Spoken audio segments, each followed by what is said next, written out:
हाय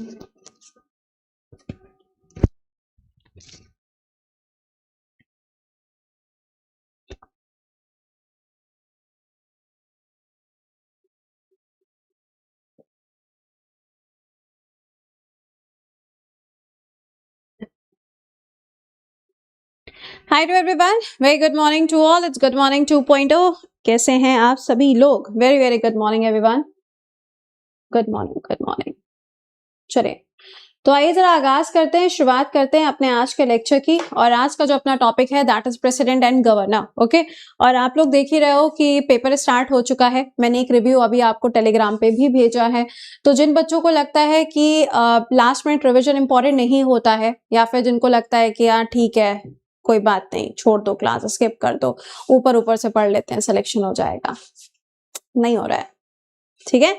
तो बहुत ज्यादा जरूरी हो चुका है कि थोड़ा सा स्टूडियस हो जाइए, क्योंकि यही समय है जब आप अच्छे से पढ़ाई करके सिलेक्शन ले सकते हो। मार्च आपको मालूम है कि ऐसे ही निकल जाना है, पता ही नहीं चलेगा होली के चक्कर में। तो जितना ज्यादा हो सकता है उतना ज्यादा चीजों को अटेंड करिए, सेशंस को करिए। उसके बाद में जितना मॉक लगा सकते हो मॉक लगाओ। एग्जाम के 15-20 दिन पहले तक तो मॉक लगा ही लिया करो, उसके बाद छोड़ दो, ठीक है। उसके बाद just revision revision.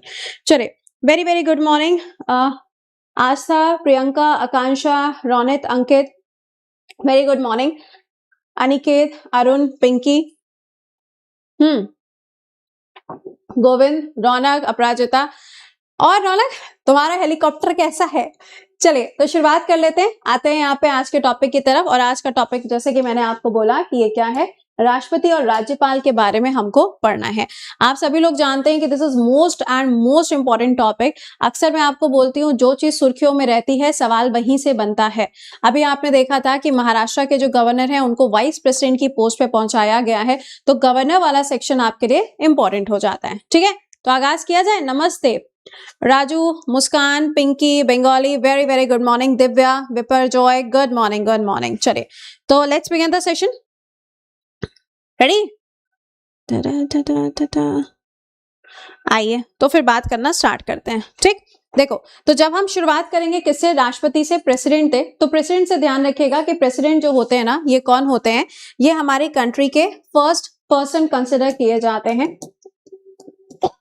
First person कौन माना जाता है? राष्ट्रपति को माना जाता है। जो राष्ट्रपति होते हैं तीनों सेनाओं के हेड भी होते हैं। एक तो देखो सीडीएस होता है, लेकिन सीडीएस की भी अगर हम बात करें तो सीडीएस और तीनों सेनाएं, उन तीनों चारों से ऊपर कौन होता है? राष्ट्रपति उसको हेड करता है, ठीक है। तो यहाँ पे प्रेसिडेंट ऑफ इंडिया जो है ये कौन सी लिस्ट में आता है? ओ सॉरी, ये कौन सी लिस्ट में आता है? तो ये आपको यूनियन लिस्ट के अंदर देखने को मिलेगा। और इसके लिए आर्टिकल कहां से शुरू होता है? आर्टिकल नंबर 52 से इसकी शुरुआत आपको देखने को मिलती है, ठीक है। चलिए, राष्ट्रपति जो होता है ना, ये ध्यान रखिएगा हमारे कॉन्स्टिट्यूशन के अंदर काफी इंपॉर्टेंट एक बॉडी होता है। जब भी हम कहते हैं संसद, अगर हम पार्लियामेंट कहते हैं ना, तो पार्लियामेंट 3 चीजों से मिलकर बनती है। वो 3 चीजें क्या क्या हो जाएंगी? पहला होगा लोकसभा, दूसरा होगा राज्यसभा, और तीसरा हो जाएगा राष्ट्रपति। बट मैम, राष्ट्रपति तो संसद के अंदर बैठते ही नहीं है, तो फिर ये इसका मेंबर क्यों होता है? तो राष्ट्रपति जो है वो संसद का मेंबर इसलिए माना जाता है क्योंकि अगर कोई बिल आता है तो उस बिल को पारित करने की जो राइट है वो किसके पास होते हैं? वो राष्ट्रपति के पास में ही होते हैं।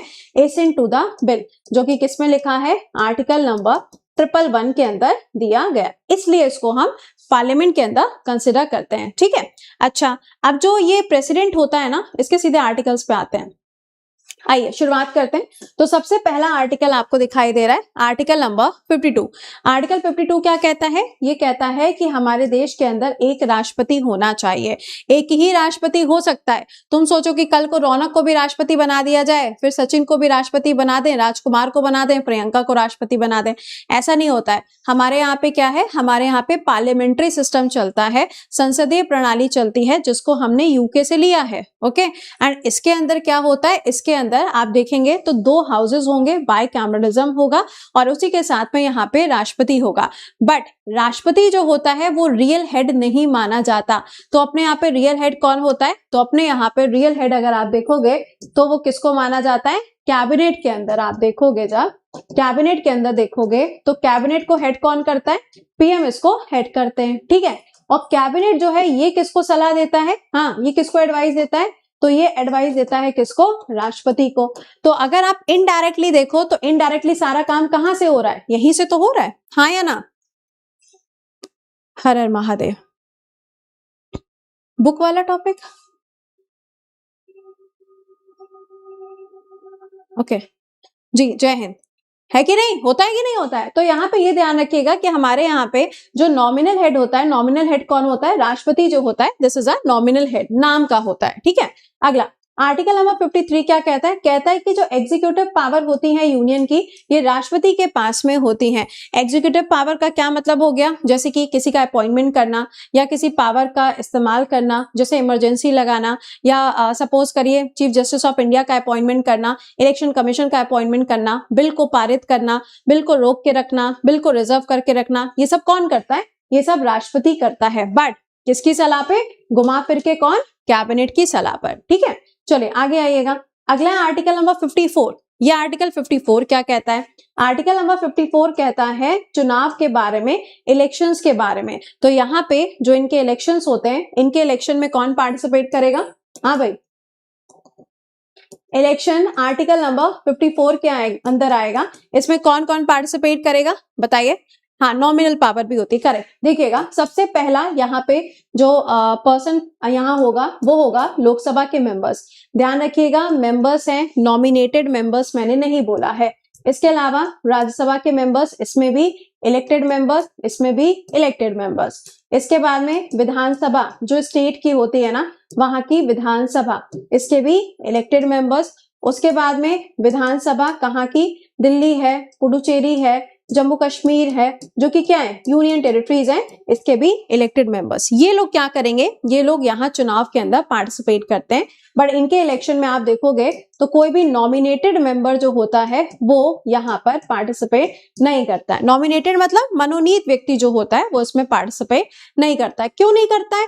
इसलिए नहीं करता है क्योंकि जो नॉमिनेटेड मेंबर्स होते हैं उनको नॉमिनेट कौन करता है? 12 मेंबर राज्यसभा के अंदर नॉमिनेट होते हैं, और ये नॉमिनेशन कौन करता है? तो नॉमिनेशन तो राष्ट्रपति करता है।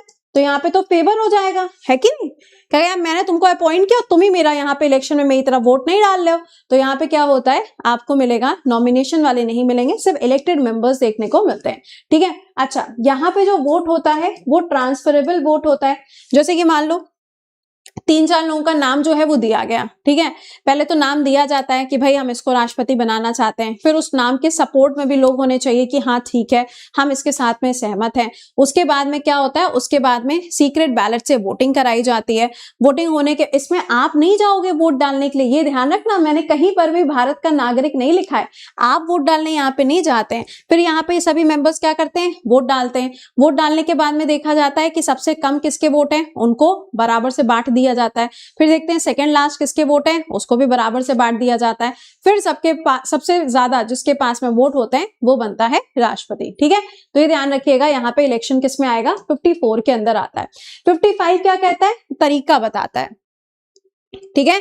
क्या कहता है? हाँ बिल्कुल बिल्कुल बिल्कुल, भगवान जी ने मेरी और तुम्हारी, हम दोनों की सुन ली है।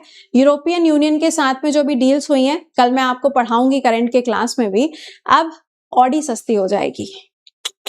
टैरिफ जो लग रहा था उसके ऊपर, अब वो टैरिफ काफी कम होने जा रहा है। तो देखो अभी हम कोशिश करेंगे, आने वाले 3-4 साल में प्लान करते हैं, ठीक है। उसके बाद में जब तुम्हारा सिलेक्शन हो जाए तो तुम कम से कम 7-8 साल बाद में प्लान कर लेना, है ना। तब तक और सस्ती हो जानी है बस, ठीक है। मजे ही है, फिर मजे ही मजे। लेकिन उसके लिए पढ़ाई करनी पड़ेगी, पहले सिलेक्शन लेना पड़ेगा। सपने देखने में कोई टैक्सेशन नहीं होता है, बट सपने पूरे करने के लिए पढ़ाई तब भी तुम्हें करनी पड़ेगी। फिर हम सभी लोग ऑडी खरीदेंगे, ठीक है, समझ गए। चलो आ जाओ। तो यहाँ पे देखिएगा 57। अंजलि पीटी जाओगी तुम, पता है तुम्हें, जब रिकॉर्डेड क्लास होती है हम खुद ही बता देते हैं, ऐसे मत करो। कंटेंट ज्यादा है तो हम कंटेंट बताएं कि सबके कमेंट पढ़े? बताओ, तुम ही बताओ। चले, तो यहाँ पे अगला आएगा आर्टिकल नंबर कौन सा आएगा? आर्टिकल नंबर 56 आपको देखने को मिलेगा। 56 क्या कहता है? 5 ईयर, यानी कि जो राष्ट्रपति होता है इनका जो कार्यकाल होता है वो कार्यकाल कितने साल का होता है? 5 साल का कार्यकाल होता है। तो क्या राष्ट्रपति सिर्फ एक ही बार नियुक्त किया जा सकता है? नो, ऐसा नहीं है, इनफाइनाइट है। क्या है, इनफाइनाइट है, यानी कि एक से ज्यादा बार भी इनकी जो नियुक्ति है वो की जा सकती है।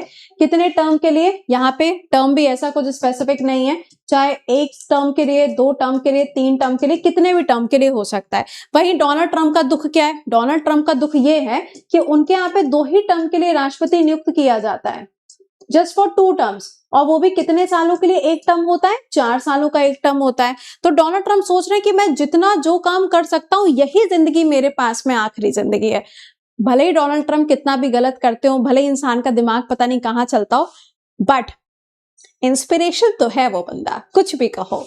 चलिए, तो ये यहाँ पे ध्यान रखिएगा, 56 आर्टिकल में क्या दिया गया है, यहाँ पे टेन्योर के बारे में बताया गया। अच्छा, मान लीजिए, सपोज करिए कि 56 के अंदर राष्ट्रपति है ना। अब राष्ट्रपति मान लो, या तो सपोज कर लिए उनकी डेथ हो गई है ना, उनके ऑफिस में ही उनकी डेथ हो गई है, या सपोज करो उनका टेन्योर पूरा नहीं हो पाया, तो उस कंडीशन में क्या होता है, तो उस कंडीशन में आप देखोगे जो वाइस प्रेसिडेंट होता है वो प्रेसिडेंट की जगह पे काम करता है, बट मैक्सिमम कितने टाइम तक काम कर सकता है, 6 महीने तक। उतने समय के अंदर एक नया राष्ट्रपति जो है उसको चुनना जरूरी होता है, ठीक है ना। क्या होगा, एक नया राष्ट्रपति चुनना जरूरी होता है। तो इतना टाइम लिमिट जो है वो यहाँ पे दिया गया है, हो सकता है। हाँ, ऐसा भी हो सकता है पुष्पू, बिल्कुल ऐसा हो सकता है, भगवान करे कि ऐसे ही हो। चलिए आगे आइएगा, अगला है आर्टिकल नंबर 57। कौन सा आएगा, 57।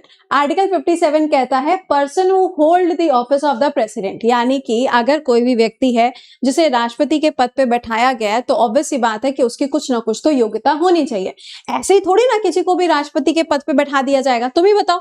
हाँ, बारिश आ रही है, अरे बहुत दुख की बात है, बारिश आ रही है जी। तो यहाँ पर देखिए, यहाँ पे आप देखेंगे तो पहली चीज तो री इलेक्शन हो सकता है, मतलब दोबारा से उनको अपॉइंट कर सकते हैं, बट इनका क्वालिफिकेशन भी होता है। तो आर्टिकल नंबर 58 में क्या आएगा, क्वालिफिकेशन आएगा। तो राष्ट्रपति के लिए योग्यता क्या होती है बताना, प्रेसिडेंट के लिए क्वालिफिकेशन क्या होगी, तो प्रेसिडेंट के लिए अगर हम क्वालिफिकेशन देखें तो क्वालिफिकेशन में पहला तो भाई भारत का नागरिक होना चाहिए, ऑब्वियस सी बात है ना। दूसरा क्या होना चाहिए, एज इनकी 35 इयर्स होनी चाहिए, इनके पास वो सभी योग्यता होनी चाहिए कि वो लोकसभा के मेंबर बन सके। ये 3 योग्यता अगर इनके पास में है तो यहाँ पर ये क्या बन सकते हैं, राष्ट्रपति बन सकते हैं, ठीक है।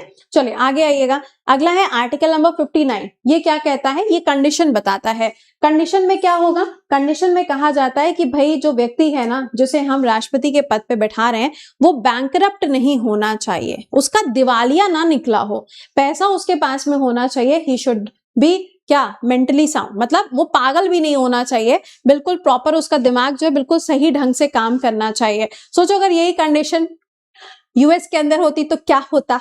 चलिए आगे आइएगा, अगला है आर्टिकल नंबर 60। 60 क्या कहता है, 60 शपथ की बात करता है। आइए बात कर लेते हैं। तो आर्टिकल नंबर 60 जो है वो ओथ के बारे में बात करता है। किसकी शपथ की बात हो रही है, राष्ट्रपति की शपथ की बात हो रही है। इनको ओथ कौन दिलाता है, तो चीफ जस्टिस ऑफ इंडिया जो है वो यहाँ पे इनको ओथ दिलाएंगे। मान लीजिए चीफ जस्टिस ऑफ इंडिया नहीं है तो इनको ओथ कौन दिलाएगा, क्या होना चाहिए, ममतेश आखिरी बार मार कब खाए हो तुम जी, बताइए। अगर मान लो चीफ जस्टिस ऑफ इंडिया नहीं है तो यहाँ पे कौन हो जाएगा, सीनियर मोस्ट जज जो होगा, सीनियर मोस्ट जो जज होगा वो यहाँ पे शपथ दिलाएगा। अब तुम ये मत कह देना मैम ये भी ना हुआ तो, क्यों, क्योंकि टोटल 33 जजेस होते हैं, कोई ना कोई तो जिंदा होगा ना, सब थोड़ी ना चले गए होंगे। ऑलराइट, तो ये ध्यान रखिएगा, आर्टिकल नंबर 60 के अंदर ये लिखा हुआ है। अगला है आर्टिकल नंबर 61। ये क्या कहता है, महाभियोग की प्रक्रिया, इम्पीचमेंट प्रोसेस के बारे में बात करता है। अच्छा, आर्टिकल नंबर 61 क्या कहेगा, हटाने की बात कहेगा। किसको हटाना है, राष्ट्रपति को हटाना है। इसके लिए नोटिस कहां से आ सकता है, लोकसभा से भी आ सकता है, राज्यसभा से भी आ सकता है। यहां से नोटिस आएगा, इतना मेजोरिटी चाहिए पास करने के लिए, यहां से नोटिस आएगा, इतना मेजोरिटी चाहिए पास करने के लिए। दोनों से पास होने के बाद में 14 दिनों का समय दिया जाता है, किसको, राष्ट्रपति को, कि अगर वो अपनी सफाई में कुछ कहना चाहते हैं तो मोस्ट वेलकम है। बट अगर ऐसा कुछ नहीं है तो सीधे ये बात जाती है स्पीकर के पास में, फिर एक कमेटी बनती है और उसके बाद में डिसीजन लिया जाता है कि इनको हटाना है कि नहीं हटाना है।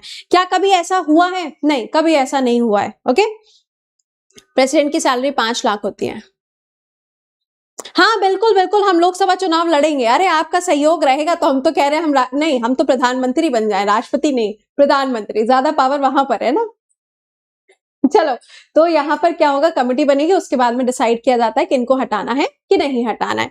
यूजुअली आप देखोगे तो कॉन्स्टिट्यूशन के हिसाब से काम ना करना या मेंटली इल होना, ये सारे कारण दिए जाते हैं राष्ट्रपति को हटाने के लिए, बट ऐसा अपने यहाँ पे अभी तक फिलहाल हुआ नहीं है कि इनको हटाया गया हो। ठीक है, चलिए नेक्स्ट पे आते हैं। अगला है आर्टिकल नंबर 62। ये क्या कहता है, provision related to the term and the vacancy of the president. वो मैंने आपको बता दिया ना कि अगर राष्ट्रपति नहीं है तो उनकी जगह पे वाइस प्रेसिडेंट काम करते हैं, वही वाला आर्टिकल है। फाइन, चलिए ये तो हो गया इनके बारे में, क्वालिफिकेशंस मैंने आपको इनके बारे में बताई थी। अब इनके पास में कौन कौन से और राइट्स होते हैं, यानी कि कंडीशन वगैरह ये सब हो गया है ना, ये सारी चीजें तुमको बता दी मैंने। अब पॉइंट यहाँ पर आता है कि इनके पास में कौन कौन से राइट्स होते हैं, किसका किसका अपॉइंटमेंट करते हैं, ये सब यहाँ लिखा है। ठीक है, तुम टेंशन मत लेना, सब यहाँ लिखा हुआ है। आइए अब बात करें इनकी पावर की, आ जाओ, कौन बताएगा इनके पास में पावर्स क्या क्या होती हैं? जल्दी बताओ मुन्ना, जल्दी से बताना शुरू करो। योगी जी की जगह पे आ जाए, योगी जी बेटा तुमको उठवा लेंगे किसी दिन, ठीक है, ऐसी बातें नहीं की जाती है जी। पावर्स की बात करिए तो देखो, पावर्स में सबसे पहले अगर हम देखें यहाँ पे फाइनेंशियल पावर है ना, सबसे पहले क्या आएगी, फाइनेंशियल पावर आएगी। तो देखो जैसे कि फाइनेंशियल बिल आता है, उसको पास करना इनके पास में हो गया, या कभी मान लो फाइनेंशियल इमरजेंसी लगती है तो फाइनेंशियल इमरजेंसी के लिए भी इनके पास में क्या होता है, राइट होता है। ठीक है, अच्छा दूसरी पावर में देखो, दूसरी पावर होती है मिलिट्री पावर। कौन सी होती है, मिलिट्री पावर। मिलिट्री पावर में आप देखोगे तो तीनों सेनाओं के कौन होते हैं, ये हेड होते हैं, तीनों सेनाओं के कौन हो जाएंगे, हेड आपको ये देखने को मिलेंगे। इसके बाद में कौन सी पावर होती है, इसके बाद में होती है इनके पास में इमरजेंसी पावर। कौन सी आती है, इमरजेंसी पावर। इमरजेंसी पावर में नेशनल इमरजेंसी, राष्ट्रपति शासन, प्रेसिडेंट रूल, ये दोनों भी लगाए जा सकते हैं। आर्टिकल यहाँ पर ये आ जाएगा, यहाँ पे आर्टिकल नंबर ये आ जाएगा और ये आ जाएगा। ठीक है, but point to be noted,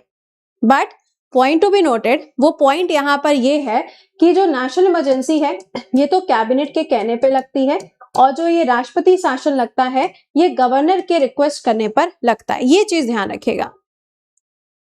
बच्चा अभी नहीं आई है हिंदी वाली, जैसे ही आएगी मैं खुद ही आपको इन्फॉर्म कर दूंगी, हम खुद चाहते हैं। नहीं, राज्यसभा से देखो पहले जब जिन लोगों ने नोटिस तैयार किया है ना, जैसे कि मान लो किसी ने कोई नोटिस प्रिपेयर किया, तो पहले तो उस नोटिस को प्रिपेयर करने वाले जो लोगों की संख्या होगी ना, वो आपको देखने को मिलेगी जितनी तुम बता रहे हो, लेकिन उसको पास करने के लिए बेटा 2/3 मेजोरिटी चाहिए ही होगी। पूरे राज्यसभा के अंदर वो नोटिस घूमेगा, अगर वहां से पारित हो गया बाय 2/3 मेजोरिटी, तभी वो आगे प्रोसीड होगा। पुष्प, ठीक है, 1/3 तो लोगों के साइन चाहिए होंगे कि हाँ हमने इस नोटिस को लिखा है, बट वो पास तभी होगा जब वो पूरे के पूरे राज्यसभा में घूम जाएगा, उसके बाद ही वहां से भी मेजोरिटी लेके आना पड़ेगा। ठीक है, अच्छा और कौन सी पावर होती है, अपॉइंटमेंट की पावर होती है। जैसे कि मान लो कैग का अपॉइंटमेंट है, चीफ जस्टिस ऑफ इंडिया का अपॉइंटमेंट हो गया, इलेक्शन कमीशन ऑफ इंडिया का हो गया, national commission for backward classes है, national commission for scheduled tribe, national commission for scheduled caste, इन सब के अपॉइंटमेंट एडवोकेट जनरल नहीं, अटॉर्नी जनरल का करेगा। इन सब का अपॉइंटमेंट कौन करते हैं, राष्ट्रपति के द्वारा किया जाता है। ठीक है, और क्या पावर है, अगली पावर इनके पास में बिल की होती है। किसकी होती है, बिल की होती है। पहला 201 के अंदर आप देखोगे तो राज्य का अगर कोई भी प्रस्ताव है तो उसको क्या किया जा सकता है, उसको रिजर्व किया जा सकता है। किसके लिए रिजर्व हो जाएगा यहाँ पर, तो ये रिजर्व किया जाएगा किसके लिए, राष्ट्रपति के लिए। किसके लिए, प्रेसिडेंट के लिए। उसके बाद में इनके पास में एक और पावर होती है पॉकेट वीटो। क्या होती है, पॉकेट वीटो, है ना। पॉकेट वीटो में कोई भी बिल आया है तो उसको वो अपने पास में रख सकते हैं। जैसे कि इंडियन पोस्ट का जो बिल था, है ना, उन्होंने जियाल सिंह जी ने अपने पास में रखा था, तो ये पॉकेट वीटो भी होती है इनके पास में। अगला क्या आता है, अगला इनके पास में बिल को एसेंट यानी कि अप्रूव करने का अधिकार भी होता है, आर्टिकल नंबर 111 के अंदर होता है। इनके पास में अध्यादेश की शक्ति भी होती है, ऑर्डिनेंस पावर भी होती है। 1, 2, 3 के अंदर मिनिमम 6 हफ्ते के अंदर, मैक्सिमम 6 महीने के अंदर प्रस्ताव को लाके दोनों सदनों से पारित कराना होता है। अगला राइट क्या होता है इनके पास में, 108 ज्वाइंट सिटिंग को बुलवाना। ठीक है, ज्वाइंट सिटिंग को कॉल करना इनके पास में अधिकार होता है। कोई और अधिकार जो रह गया हो बताना। हाँ 87 भी होता है जी। कोई और अधिकार जो रह गया हो, हाँ पार्डनिंग पावर रह गई, बिल्कुल सही। अच्छा, इसके अलावा आप देखोगे तो यहाँ पे इनके पास में क्षमादान की शक्ति भी होती है आर्टिकल नंबर 72 के अंदर। क्षमादान की शक्ति किसी भी केस में हो सकती है। मान लो कि किसी को अगर मृत्यु दंड भी दिया गया है, डेथ पेनल्टी भी दी गई है, तो उसको भी चेंज करने का राइट इनके पास में आपको मिलेगा। बाकी तो अगर किसी की चीज के ऊपर अगर कोई नोटिस गया है या कोई अगर रिक्वेस्ट गई है तो उसके ऊपर सुनवाई करने का अधिकार इनके पास में है। ठीक है, तो ये ध्यान रखिएगा, पार्डनिंग पावर भी आपको मिलेगी। और बताओ, इमरजेंसी तो लिख दिया ना, ये भी लिख दिया, ज्वाइंट सिटिंग लिखा है बेटा, ज्वाइंट सिटिंग भी लिखा है। हाँ, और कोई? तुम्हारे पास में पावर बैंक है। अरे दादा कहाँ थे तुम? चलिए, तो यहां तक आप देखोगे सारे के सारे कैग लिखा हुआ है बेटा, कैग यहाँ देखो, ये लिखा है, कैग लिख दिया मैंने। ठीक है, तो ये यहाँ पे ध्यान रखिएगा, आपके लिए सारी की सारी पावर्स यहाँ पे आपको मिलेंगी, किसके पास? इनके पास। अच्छा, एक और आर्टिकल है, देखो तुमने छोड़ दिया, आर्टिकल नंबर 143, जिसमें सुप्रीम कोर्ट जो है वो राष्ट्रपति के साथ में सलाह कर सकता है। आर्टिकल नंबर 143 के अंदर लिखा हुआ है। ठीक है ना, किसमें लिखा है? 143 के अंदर लिखा हुआ है, इसको ध्यान रखिएगा। चलिए, अब आते हैं राज्यपाल की तरफ। गवर्नर कौन होता है बेटा, जरा बताओगे मुझे? गवर्नर कौन होता है? देखें कौन बताता है। गवर्नर किसे हम कहेंगे, मतलब क्या राइट्स उनके पास में होने चाहिए? देखो, आर्टिकल नंबर 152 से लेके 162 तक आपको इनके आर्टिकल्स देखने को मिलते हैं, बेसिक जो आर्टिकल्स होते हैं। जी बताएं, गवर्नर कौन होगा? हिंदी वाली जैसे ही आएगी मैं बता दूंगी, मैं खुद अपनी डेट नहीं बता सकती हूँ क्योंकि प्रिंटिंग मेरे हाथ से नहीं हो रही है ना। चलिए, गवर्नर की अगर हम बात करें तो गवर्नर कौन होता है? स्टेट का हेड होता है। कौन होता है? स्टेट का हेड इसको माना जाता है। ठीक है, अच्छा, दूसरा पॉइंट क्या होता है? गवर्नर की नियुक्ति होती है, गवर्नर का अपॉइंटमेंट किया जाता है, गवर्नर का इलेक्शन नहीं होता है। अपॉइंटमेंट कौन करेगा? अपॉइंटमेंट किया जाएगा किसके द्वारा? राष्ट्रपति के द्वारा, by the president of India. ठीक है, चलिए आगे देखिएगा, इनको कहा जाता है representative of the central government, यानी कि जो केंद्र सरकार है उसका जो प्रतिनिधि है, वो प्रतिनिधि कौन है? वो प्रतिनिधि भी राज्यपाल होता है, गवर्नर ही होता है। कौन सी लिस्ट के अंदर आएगा? तो ये स्टेट लिस्ट के अंदर आएगा, क्योंकि ये स्टेट के लिए काम करता है। ठीक, चलो आ जाओ देख लेते हैं। तो सबसे पहली चीज ध्यान रखिएगा, अगर हम बात करें यहाँ पे आर्टिकल नंबर 152 से शुरुआत हो रही है ना, तो 153 क्या कहता है? 153 कहता है कि राज्य का क्या होना चाहिए भैया? एक राज्यपाल होना चाहिए। क्या होना चाहिए? स्टेट का एक गवर्नर होना चाहिए। एग्जाम्पल ले लो, जैसे ये मणिपुर एंड नागालैंड है ना। एग्जाम्पल में अगर हम देखें, 111 में क्या है? Assent to the bill, assent to the bill, जो अनुमति दी जाती है राष्ट्रपति के द्वारा कि हाँ भैया ये जो बिल है, इस बिल को हम पारित कर रहे हैं, अब ये कानून बन जाएगा। ऐसा नहीं है कि तुरंत पारित कर सकता है, वो चाहे तो कुछ समय के लिए उसे रोक भी सकता है, चाहे तो एक बार उसे रिटर्न भी कर सकता है, पर देखो बाय द एंड पारित तो करना ही पड़ता है। ठीक है, चलिए, तो यहाँ पे राज्य के अंदर देखोगे तो एक राज्यपाल होता है, बट ऐसा जरूरी नहीं है कि जैसे मान लो हर स्टेट का अलग अलग हो। अगर हम नागालैंड का और मणिपुर का एग्जाम्पल लेते हैं, तो नागालैंड के जो गवर्नर थे उनकी डेथ हो गई थी, तो मणिपुर के जो गवर्नर थे उनको एडिशनल चार्ज दे दिया गया था नागालैंड का। तो एक ही गवर्नर को दो अलग अलग राज्यों के लिए भी नियुक्त किया जा सकता है। ये भी लिखा हुआ है किसके अंदर? 7th कॉन्स्टिट्यूशन अमेंडमेंट एक्ट के अंदर ये बात कही गई है। ठीक है, एक से ज्यादा राज्यों के लिए भी। हाँ अजय भल्ला जी, बिल्कुल सही बात है। महाराष्ट्र एंड गुजरात भी, वेरी गुड वेरी गुड। अगला देखिए, अपॉइंटमेंट की बात करते हैं, है ना। पहले अगर हम बात करें आर्टिकल नंबर 154 की, तो ये क्या कहता है? ये कहता है एग्जीक्यूटिव पावर, यानी कि राज्य के अंदर भी अगर आप देखोगे तो इनको सलाह कौन देगा? राज्य का जो कैबिनेट होगा वो इनको सलाह देने का काम करता है। ठीक, चलिए आगे आइएगा। अगला है यहाँ पे आर्टिकल नंबर 155, क्या कहता है? अपॉइंटमेंट, नियुक्ति।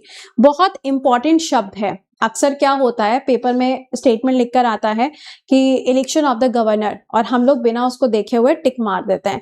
कभी भी गवर्नर का इलेक्शन नहीं होता है, उनको अपॉइंट किया जाता है राष्ट्रपति के द्वारा, और अगर उनको हटाया भी जाएगा तो हटाएगा भी उनको राष्ट्रपति। इनके लिए कोई महाभियोग की प्रक्रिया नहीं आती है। ठीक है, तो अपॉइंटमेंट और रिमूवल कौन करेगा? दोनों काम किए जाएंगे किसके द्वारा? राष्ट्रपति के द्वारा, by the president of India. ठीक है, अच्छा आगे आइएगा। अगर हम आगे चले आर्टिकल नंबर 156 पे चलेंगे, तो 156 क्या कहता है? एक सेकंड रुको, यहाँ पे लिख देते हैं। आर्टिकल नंबर 156 क्या कहता है? ये टर्म की बात करता है कि टेन्योर कितना रहेगा, है ना। टेन्योर जो है वो कितना रहेगा, बताइए। टेन्योर कितना होता है राज्यपाल का? सिंपल सा क्वेश्चन पूछा है मैंने, तो टेन्योर कितना होगा? 5 साल का कार्यकाल आपको देखने को मिलेगा। मैम मान लो कि 5 साल का कार्यकाल पूरा नहीं हुआ, प्रेसिडेंट को ये अच्छे नहीं लगे, प्रेसिडेंट ने इनको हटा दिया, फिर क्या होगा? कुछ नहीं होगा, किसी दूसरे को एडिशनल चार्ज दे दिया जाएगा। तो ऐसा जरूरी नहीं है कि कार्यकाल अगर 5 साल का है तो 5 साल पूरे होने चाहिए, इट्स नॉट मैंडेटरी। 5 साल पूरे होने से पहले भी यहाँ पे क्या कर सकते हैं, इनको हटाया जा सकता है। हटाएगा कौन? राष्ट्रपति। चलिए आगे आइएगा, अगला आर्टिकल क्या है? अगला आर्टिकल है 157। क्या कहता है? क्वालिफिकेशन। आर्टिकल नंबर 157 क्या कहता है? क्वालिफिकेशन। तो पहला तो वही है, भारत का नागरिक होना चाहिए, दूसरा एज 35 होनी चाहिए, और साथ ही साथ में ये ध्यान रखिएगा कि यूजुअली क्या होता है, जिस स्टेट का वो बंदा है उसको उसी स्टेट का गवर्नर यूजुअली अपॉइंट नहीं करते हैं, क्योंकि फेवरिज्म आ जाता है ना कि भैया ये तो मेरा फेवरेट है, मैं तो इसी के लिए काम करूंगा, तो वो चीज नहीं होनी चाहिए, इसलिए ऐसा यूजुअली सोचा जाता है, किया जाता है। ठीक है, चलिए आगे बढ़ते हैं, अगले पे आएंगे तो आर्टिकल नंबर कौन सा आ जाएगा? 158 आएगा। 158 क्या कहता है? कंडीशन बताता है कि राज्यपाल की नियुक्ति के लिए कंडीशंस क्या होनी चाहिए। वही पुरानी कंडीशन, दिवालिया नहीं होना चाहिए, मेंटली साउंड होना चाहिए, पागल वागल नहीं होना चाहिए, उसी को राज्यपाल नियुक्त किया जाता है। ठीक है, अच्छा अब यहाँ पे ये ओथ पोथ अभी बता रहे हैं आपको, ये तो हो गया इनके बारे में 157 158। अच्छा अब बात आती है किसकी? ओथ की। 159 ये किसके लिए? ये है शपथ के लिए। किसके लिए? ओथ के लिए। अब आया कहाँ पे बंदा? तान्या, बिल्कुल सही। पर्सन आया कहाँ पे? पर्सन आया स्टेट के अंदर। स्टेट के अंदर आएगा तो स्टेट के अंदर अगर आप देखो गवर्नर सुप्रीम अथॉरिटी है, बट गवर्नर की भी तो नियुक्ति हो रही है ना, नियुक्ति राष्ट्रपति ने की, शपथ दिलाने थोड़ी ना राष्ट्रपति जाएंगे। तो शपथ दिलाने कौन जाएगा? तो जो हाई कोर्ट होगा उसके जो चीफ जस्टिस होंगे वो इनको ओथ दिलाने का काम करेंगे, और जब उसी स्टेट के चीफ जस्टिस अपॉइंट होंगे तो उनको शपथ दिलाने का काम गवर्नर करेंगे। तो इंटरचेंज हो जाता है, पैसा भी बच जाता है। ठीक है ना, क्या होगा? इंटरचेंज यहाँ पे हो जाता है। ठीक, अच्छा आर्टिकल नंबर 160 क्या कहता है? आर्टिकल नंबर 160 कहता है यहाँ पर क्या? डिस्चार्ज ऑफ द फंक्शन, यानी कि अगर कभी प्रेसिडेंट चाहे तो राज्यपाल को समय पूरा होने से पहले हटा भी सकते हैं, और अगर चाहे तो उनका ट्रांसफर भी कर सकते हैं। ऐसा कोई जरूरी नहीं है कि जहां पे अपॉइंटमेंट हो गया वहीं पर रहे। जैसे कि मान लो दीपू है ना, कौन है? दीपू है। अब दीपू को गवर्नर बनाया गया यूपी का, फाइन। तो अब ऐसा नहीं है कि दीपू यूपी के ही गवर्नर रहेंगे। आपने कई बार देखा होगा कि हर साल कम से कम 2 से 3 बार ऐसा होता है कि गवर्नर को चेंज कर दिया जाता है। ठीक है, तो यहाँ पे दीपू को एमपी का भी राज्यपाल बनाया जा सकता है। कौन ये अनाउंसमेंट करेगा? राष्ट्रपति। हम राष्ट्रपति के पास में इतनी सारी पावर होती है, इतना बड़ा राष्ट्रपति होता है? नहीं, राष्ट्रपति ये सब भी काम किसकी सलाह पे करेगा? ये सारे काम वो कैबिनेट की सलाह पे ही करता है। और कैबिनेट को कौन हेड कर रहा है? कैबिनेट को हेड कर रहा है प्रधानमंत्री। तो क्या कहना चाहेंगे आप इसके बारे में? कुछ कहना चाहेंगे आप इसके बारे में? चले आगे आइएगा, अगला यहाँ पर क्या है? अगला यहाँ पे आएगा आर्टिकल नंबर 161। कौन सा आएगा?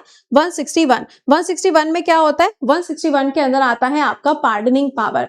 टर्म बता दिया आपको, यहाँ पे लिख देते हैं, एक सेकेंड। 161 ये क्या आती है? ये आती है क्षमादान की शक्ति, पार्डनिंग पावर, लेकिन किसकी? राज्यपाल की। अब यहाँ राज्यपाल की जो पार्डनिंग पावर आई है ना, इसको यहाँ पे ध्यान रखिएगा कि जो पार्डनिंग पावर है इसमें अगर किसी को डेथ पेनल्टी दी गई है, मृत्यु दंड अगर किसी को दिया गया है ना, तो यहाँ पे ध्यान रखना वहां पर ये काम नहीं करेगा। बाकी अगर किसी चीज के अंदर पार्डनिंग पावर का इस्तेमाल करना है तो वो आप कर सकते हो, बट इस केस में नहीं हो सकता डेथ पेनल्टी के लिए। ठीक है, चलिए आगे आइएगा, नेक्स्ट पे चलते हैं। हाँ बिल्कुल सही बात है। अगला यहाँ पे कौन सा आर्टिकल आएगा? बताओ। अगला आर्टिकल आएगा 213, जिसके अंदर आपको क्या मिलता है? ऑर्डिनेंस पावर, अध्यादेश की शक्ति। तो ऑर्डिनेंस पावर स्टेट के अंदर भी होती है, किसके पास में होती है? गवर्नर के पास में होती है। एक आर्टिकल आता है 200। 200 में क्या होता है? बिल को सहमति देना, एसेंट टू द बिल। लेकिन कौन से बिल होंगे? राज्य के बिल होंगे, स्टेट के बिल आपको मिलते हैं। तो मैम लगभग सेम ही तो हो जाता है, तो ये भी तो अपॉइंटमेंट करते होंगे। हाँ, ये भी अपॉइंटमेंट करते हैं। ये किसके अपॉइंटमेंट करते हैं? जैसे कि एडवोकेट जनरल हो गया, स्टेट इलेक्शन कमीशन हो गया, स्टेट फाइनेंस कमीशन हो गया, स्टेट का ह्यूमन राइट कमीशन हो गया, या फिर आपका स्टेट के अंदर जो हाई कोर्ट होता है उसके जजेस हो गए। तो जितना स्टेट लेवल का अपॉइंटमेंट होगा वो सबका सब इनके द्वारा किया जाएगा। ओके, जैसे कि यूपी पीएससी के हेड हो गए, एमपी पीएससी के हेड हो गए, बिहार पीएससी के हेड हो गए, सब इनके द्वारा नियुक्त किए जाएंगे। बट लेकिन अभी तक चेंज करवा दूं, तुम्हारी कंटेंट बढ़ के ना, अभी तक मैम इंटरचेंज हुए क्यों नहीं है दोनों एमपी यूपी के? हो नहीं पाएगा ना, कारण है बेटा, कारण है। चलिए अच्छा आगे देखिएगा। तो ऐसे अगर देखा जाए तो प्रेसिडेंट में और गवर्नर में सारी की सारी चीजें तो सेम है, फंक्शन तो सारे के सारे आपको सेम ही मिल जाएंगे। कैसे सेम मिल जाएंगे? देखो, गवर्नर जो होता है इसके पास में भी क्षमता होती है कि विधानसभा को क्या कर सकता है, ये डिसॉल्व करा सकता है, भंग करा सकता है, सिंपल है। गवर्नर के पास में भी अधिकार होता है कि वो स्पीकर को बोल सकता है भैया दोनों सदनों को बुलवा दो, ये भी बुलवा सकता है। तो अगर सारे राइट सेम टू सेम है तो कुछ तो डिफरेंस होना चाहिए ना। तो जो गवर्नर होता है यहाँ पर, इसके पास में भी एक काफी इंपॉर्टेंट पावर होती है, वो है डिस्क्रिशनरी पावर। और डिस्क्रिशनरी पावर में क्या है, स्टेट का कोई भी बिल जो है वो गवर्नर रिजर्व कर सकता है, किसके लिए? राष्ट्रपति के लिए। बट ऐसी कोई पावर जो है ना वो राष्ट्रपति के पास में नहीं है। राष्ट्रपति के पास में अगर कोई भी बिल आता है या तो उनको पास करना पड़ता है, साइन करना पड़ता है, या फिर उस बिल को वो कुछ समय के लिए विदहोल्ड कर सकते हैं, या फिर उस बिल को एक बार वापस कर सकते हैं। बट अगर फिर से सेम बिल आ गया, चेंज हो ना हो तो भी इनको साइन करना पड़ता है। ठीक है, तो ये ध्यान रखिएगा, एक डिस्क्रिशनरी पावर गवर्नर के पास में ऐसी होती है जो राष्ट्रपति के पास में नहीं होती। हाँ, स्पेलिंग का तो डिफरेंस है, वो तो बात सही है तुम्हारी। ऑलराइट, यहां तक सबको क्लियर हो गया? तो एक बार मुझे थम अप करके बता दो ताकि मैं क्वेश्चंस की तरफ चलूं। बाकी किसी का कोई अगर कंटेंट छूट गया और लिखने वाला तो वो पीडीएफ से लिख लेगा, पीडीएफ में लिखा हुआ मिल जाएगा। हाँ भैया, चले सवालों की तरफ। All are good to go? हाँ, 19-20 का ही फर्क है। जी 19-20 का फर्क है। आइए चलिए, सबसे पहला सवाल बताइएगा। सवाल में कहा जा रहा है who appoints the CM of the state. या मैं ना बता रही, तुमको बताना पड़ेगा। सीएम ऑफ द स्टेट बताओ, CM of the state. UPSC का जो हेड होता है बेटा प्रेसिडेंट के पास में आएगा ना, क्योंकि यूपीएससी क्या है, सेंट्रल लेवल पर है। सेंट्रल लेवल का जितना अपॉइंटमेंट होना होगा सब राष्ट्रपति करेगा, स्टेट लेवल का जितना अपॉइंटमेंट होना होगा वो सब का सब गवर्नर करेगा। जो स्टेट लिस्ट के अंदर है वो गवर्नर के पास में है, जो यूनियन लिस्ट के अंदर है वो आपका प्रेसिडेंट के पास में। सिंपल जी। इसका आंसर क्या हो जाएगा? इसका सिंपल आंसर बनेगा यहाँ पे गवर्नर के पास में यह अधिकार होता है। एक तो है आर्टिकल नंबर 164, एक है आर्टिकल नंबर 163। ठीक है, यहाँ आ जाएगा तुम्हारा सीएम और जितने कैबिनेट मिनिस्टर्स होते हैं वो सब के सब तुमको इसके ही अंदर देखने को मिलेंगे। चलिए आगे आइएगा। Who among the following power is exclusive to the president but not to the governor? आपको बताना है ऐसी कौन सी पावर है जो कि राष्ट्रपति के पास में तो होती है बट राज्यपाल के पास में नहीं होती है, इनके पास नहीं होती है। पहला नेशनल इमरजेंसी, दूसरा सीएम का अपॉइंटमेंट, तीसरा पार्डनिंग पावर डेथ सेंटेंस में, एंड चौथा हो गया आपका समोनिंग पावर। कौन सी नहीं होती है? नॉट। हाँ बिल्कुल, आर्टिकल नंबर 315 के अंदर यूपीएससी आता है। करेक्ट। संडे की पीडीएफ अच्छा ठीक है, कर दूंगी। इसका आंसर क्या हो जाएगा? नेशनल इमरजेंसी जो है वो आपको यहां से देखने को मिलेगी। ठीक है मैम, बट अभी आपने बोला था कि जो पार्डनिंग पावर है इसमें डेथ पेनल्टी नहीं है। तो जैसे कि मान लो कोई पर्सन है जिसे डेथ पेनल्टी दी गई है, तो उस केस में जो एप्लीकेशन है ना वो अगर गवर्नर के पास में जाती है तो गवर्नर उसको फॉरवर्ड कर सकता है किसके पास में? राष्ट्रपति के पास में। अगर आपको ध्यान आ रहा हो तो कुछ समय पहले की बात है, एक केस होता है जिसमें एक लड़की ने अपनी फैमिली के सभी मेंबर्स को मार दिया था लव मैरिज के चक्कर में, याद है तुम्हें? फिर उसको सजा हुई थी, फिर उसने कहा था कि मेरे को मृत्युदंड ना दिया जाए। तो उसका जो केस आया था वो यूपी के अंदर था, तो आनंदीबेन पटेल जी के पास में गया था, तो उन्होंने राष्ट्रपति को उसके लिए प्रेफर किया था। बात थोड़ी पुरानी हो गई है बट हो सकता है आपने कभी सुनी हो। चले, प्रेसिडेंट ऑफ इंडिया के पास में अपॉइंटमेंट, किसके अपॉइंटमेंट का राइट होता है? किसके अपॉइंटमेंट का राइट होता है बताइए? धोखा है, धोखा। बताओ इसका आंसर बोलो। हाँ, फॉरवर्ड करेगा बिल्कुल। इसका राइट आंसर यहाँ क्या हो जाएगा? जजेस ऑफ द सुप्रीम कोर्ट। साफ साफ लिखा हुआ है सुप्रीम कोर्ट। ये तुम्हारा स्टेट लिस्ट में आ जाएगा, स्टेट लिस्ट में आएगा, स्टेट लिस्ट में आएगा। सिंपल। आगे आइए। गवर्नर कैन नॉट, गवर्नर के पास में इसमें से कौन सा राइट नहीं होता है? विधान मंडल या विधानसभा को समोन करने का, reserve the bill for president, declare national emergency या फिर ऑर्डिनेंस, कौन सा नहीं होता है? नॉट, कौन सा राइट नहीं होता है? तो इसका आंसर क्या बनेगा? ये हो जाएगा आपका नेशनल इमरजेंसी का राइट इनके पास में नहीं होता है। अगला, who act as a chancellor of university, ये तो तुम्हें पता होगा, कॉलेज तो आप सभी जाते हैं, तो कॉलेज जाते हो तो तुम्हें इतना तो मालूम ही होगा। बताएं चांसलर कौन होता है? फिर क्या हुआ था वहां? छोड़ो क्या हुआ था, तुम इस पे ध्यान दो, कहानियां सुनने में कितना अच्छा लगता है। चलिए इसका राइट आंसर क्या हो जाएगा? गवर्नर इसका राइट आंसर बनेगा। अगला, who appoints the PM, PM का अपॉइंटमेंट कौन करेगा? पीएम का अपॉइंटमेंट कौन करेगा? इसमें आएंगे सारे कैबिनेट पार्लियामेंट के, और इसमें आएंगे कौन? पीएम। बताएं, अरे सॉरी 75 है, सॉरी। इसका राइट आंसर यहाँ पे क्या हो जाएगा? ये बनेगा यहाँ पे राष्ट्रपति। क्या हो जाएगा? राष्ट्रपति आपको यहाँ पर मिलेगा। अगला, which of these power is shared by both the president and the governor, कौन सी ऐसी पावर है जो दोनों के पास में होती है? गवर्नर के पास में भी होती है, प्रेसिडेंट के पास में भी होती है, कौन सी पावर होगी? बताओ। एक तो पार्डनिंग पावर, दूसरा अपॉइंटमेंट ऑफ सुप्रीम कोर्ट के जजेस, उसके बाद में ordinance power and declaring the war, कौन सी पावर दोनों के पास में होती है? तो कौन सी पावर हो जाएगी? ऑर्डिनेंस की पावर होगी। ये तो सिर्फ और सिर्फ राष्ट्रपति करेगा। यहाँ पे देख रहे हो, पार्डन करने का राइट किसके पास है? सिर्फ प्रेसिडेंट के पास में है। और ये डिक्लेरेशन करने का राइट भी किसके पास में? सिर्फ राष्ट्रपति के पास में है। अगला, गवर्नर इज अपॉइंटेड बाय, राज्यपाल की नियुक्ति कौन करता है? बताओ। हाँ, आज मौसम चेंज हो गया, आज फिर से सर्दी वाला मौसम हो गया। जी जी जी, इसका राइट आंसर यहाँ पे क्या होगा? राष्ट्रपति इसका करेक्ट आंसर बनेगा। अगला, the president of India hold office for the term of, कितने टर्म के लिए ऑफिस को होल्ड करता है? बताइए। इसका राइट आंसर क्या हो जाएगा? 5 years। कितने के लिए होगा? 5 years हो जाएगा। अगला देखिएगा, which among these is a discretionary power of the governor, governor के पास में इसमें से डिस्क्रिशनरी पावर कौन सी होती है? सीएम का अपॉइंटमेंट होता है, डिसमिसिंग अ स्टेट गवर्नमेंट, या फिर रिफ्यूजिंग ऑल द बिल्स, जितने बिल आते हैं सबको रिफ्यूज कर देना, या ऑल ऑफ द अबव, या ऑल ऑफ द अबव। अच्छा, एमटीएस का देखो पेपर जो स्टार्ट हुआ है ना, उसमें क्वेश्चन बहुत अच्छे अच्छे आए हैं। मैं आपको उसका स्क्रीनशॉट भी टेलीग्राम पे भेज दूंगी, टेलीग्राम पे देख लीजिएगा, ठीक है। चलिए इसका राइट आंसर क्या हो जाएगा? ऑल ऑफ द अबव, सारी की सारी पावर इनके पास में देखने को मिलती है। चलिए अगला, प्रेसिडेंट पार्डन करता है वीटो के लिए, बिल इज नोन एज, इसे हम क्या कहते हैं? वीटो पावर अपने यहाँ पे देखी जाए तो वीटो पावर राष्ट्रपति को यूजुअली इस्तेमाल करने का अधिकार तो मिलता नहीं, सिर्फ एक ही पावर है जो यूज कर सकता है। वो कौन सा है? वो है आपकी पॉकेट वीटो। कोई आर्टिकल नहीं है इसके लिए, ठीक है।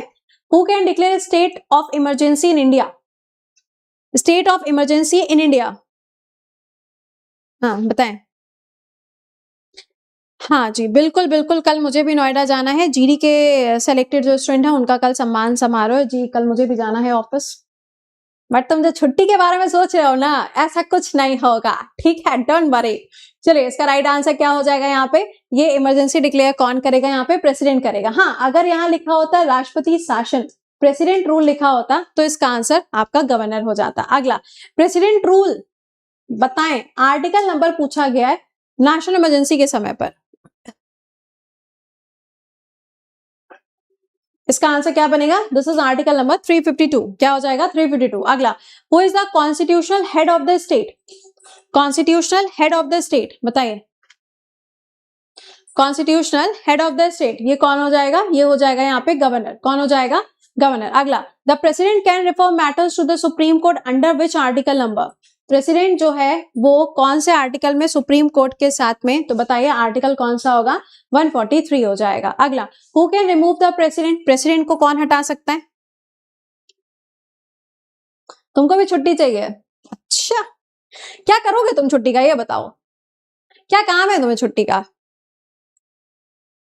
इसका राइट आंसर क्या हो जाएगा? ये पार्लियामेंट हटाएगी, मैंने आपको पूरा प्रोसेस बताया था, उसी प्रोसेस के थ्रू इनको हटाया जाएगा। अगला, who act as a president if both president and vice president unavailable, यानी कि मान लीजिए कि राष्ट्रपति भी नहीं है, उपराष्ट्रपति भी नहीं है, तो उनकी जगह पे काम कौन करेगा? चीफ जस्टिस ऑफ इंडिया करेगा। चीफ जस्टिस ऑफ इंडिया भी नहीं है तो कोई ना कोई तो सुप्रीम कोर्ट का सीनियर मोस्ट जज होगा ना, वो काम कर लेगा। तो इसका आंसर क्या होगा? Chief justice of India. अगला, the governor rule in the state कौन से आर्टिकल में दिया गया है? गवर्नर रूल बोल दिया जाता है बट एक्चुअल में होता है राष्ट्रपति शासन है, प्रेसिडेंट रूल ही बोला जाता है। ठीक है, चलिए तो यहां तक हमने सारे क्वेश्चन सॉल्व कर लिए।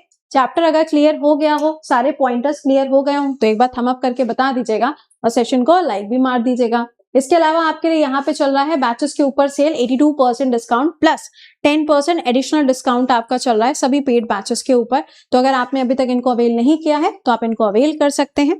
बाकी हम आपसे मुलाकात करेंगे कल सुबह 7 बजे और सारी चीजों को रिवाइज करते रहिए। कल 11 बजे का जो क्लास है उस टाइम पे आपका कुछ ना कुछ रिवीजन रहेगा, क्योंकि जैसा कि मैंने आपको बताया कि कल मैं जाऊंगी, कल नोएडा जाएंगे क्योंकि ऑफिस में सम्मान समारोह है तो वहां जाना पड़ता है भाई, है ना। आप में से ही सिलेक्टेड बच्चे आते हैं तो उनसे मिलना जरूरी होता है, तो वहां जाना होगा। तो 11 बजे शायद आपके लिए कुछ रिवीजन का पार्ट रखा जाएगा, तो वो आप जरूर से रिवाइज कर लीजिएगा। बाकी आपसे 7 बजे तो मुलाकात होगी। ठीक है, और क्लास की पीडीएफ टेलीग्राम से ले लीजिएगा, current affairs by Prateek. Till then खुश रहिए, मुस्कुराते रहिए, keep learning, keep revising. Bye bye and take care to all.